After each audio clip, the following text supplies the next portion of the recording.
Welcome back, it's me, Lou. I'm here for another action figure unboxing and review, and today from Mattel, in their DC Multiverse line, we are featuring Batman.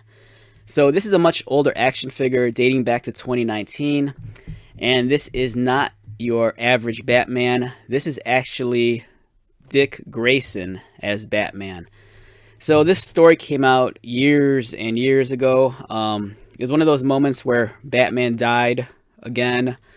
And this time it was Dick Grayson taking up the mantle as Batman again. Dick Grayson is probably my favorite character from the Batman family. And for him to take up the role as Batman just seems like it's a natural fit. During this time period in the comic books, it was kind of the introduction of Batman Incorporated and a series of Batman stories lined up by author Grant Morrison.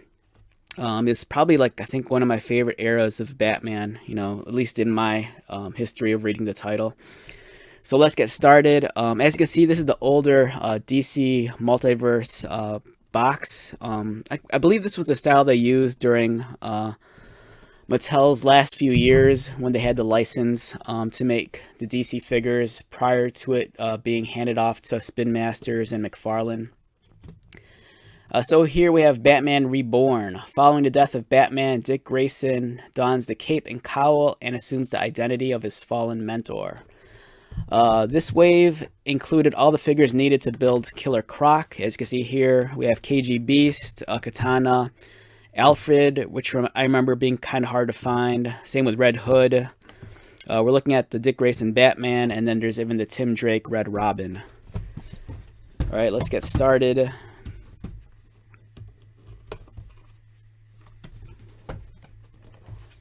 So I kind of have an affinity for these older Mattel DC Multiverse figures. I love the McFarlane stuff, but I kind of dismiss the Mattel era in many ways. Partially because I don't know, I think I really enjoyed what they were doing. Not that McFarlane's, what they're doing is horrible, but I think as a whole I just loved the Mattel stuff. McFarlane figures, they're amazing. And I don't remember how to open up these boxes. Just give me a minute. I remember these boxes are kind of odd because of the way they're shaped. I was hoping this would be a short video. But that's not going to be the case here. Does it open here? Oh, okay, yeah, I got it. Okay. There you go.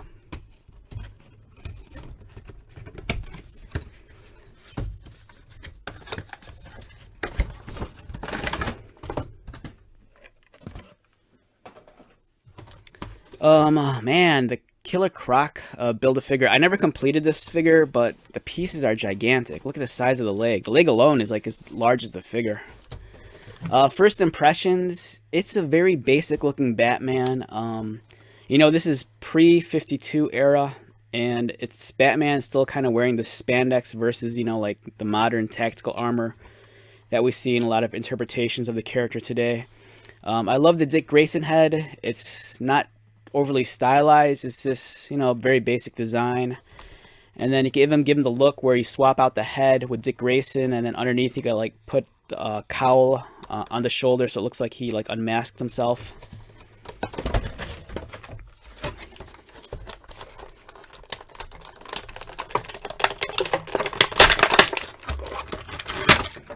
Best thing about this figure, there are 0 plastic ties holding him to the tray. I hate plastic ties. This figure feels like it's made of a nice material also. It's kind of that stiffer plastic that doesn't feel brittle, but it feels like, it's just right. Love this Batman. Let's take out the head also, because I want to play around with the cowl on the head. Check that out.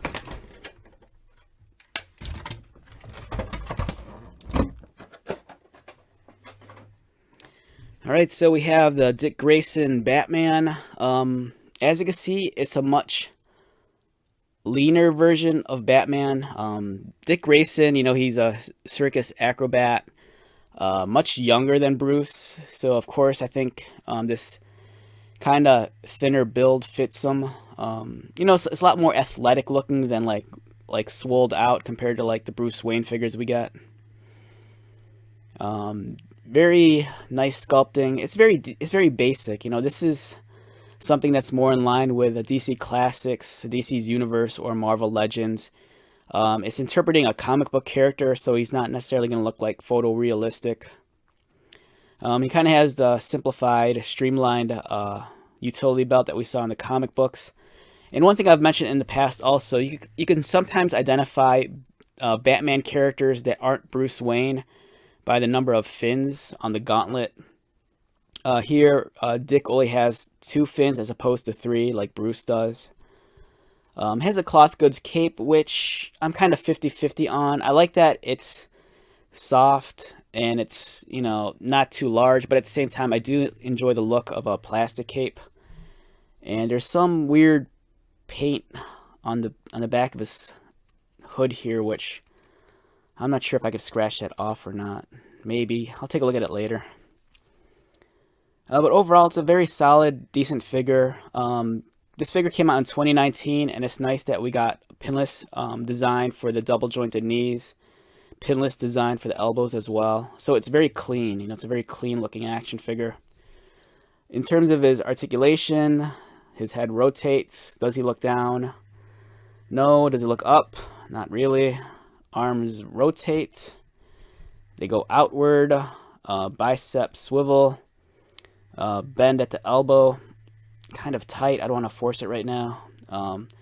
Articulated wrists. Ab crunch right there. Allows him to lean forward this much. Arch back. Wow, it's stiff.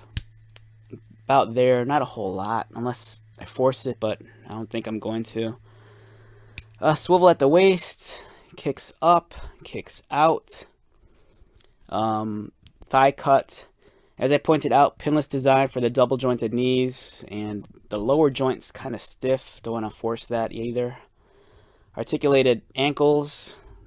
Yeah, all the joints on mine are super stiff. It's a brand new figure, and I kind of need to break it in, but I don't want to get too crazy with it right now.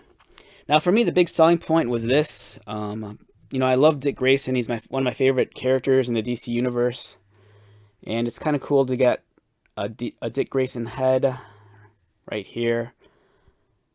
You know, it's a very simplified design. You know, it's not embellished with anything weird. It looks like what you expect Dick Grayson to look like. So the cool thing with this figure is you can take the head off. If it comes off, and then you could take the cowl piece here and then just put it over the neck, and then put on the Dick Grayson head.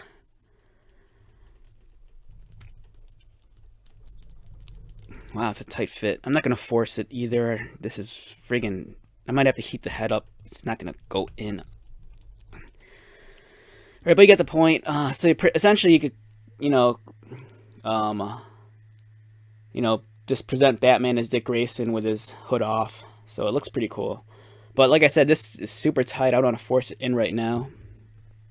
But overall, it's a great figure. I kind of wish McFarlane would revisit this, or at least visit this era of Batman. You know, the Batman Incorporated era that Grant Morrison did way back when. Very fond of it. I love the way that Dick Grayson took up the mantle as Batman, and I kind of loved the relationship he kind of developed with Damian. You know, they had their own Batman and Robin book, which I thought was amazing.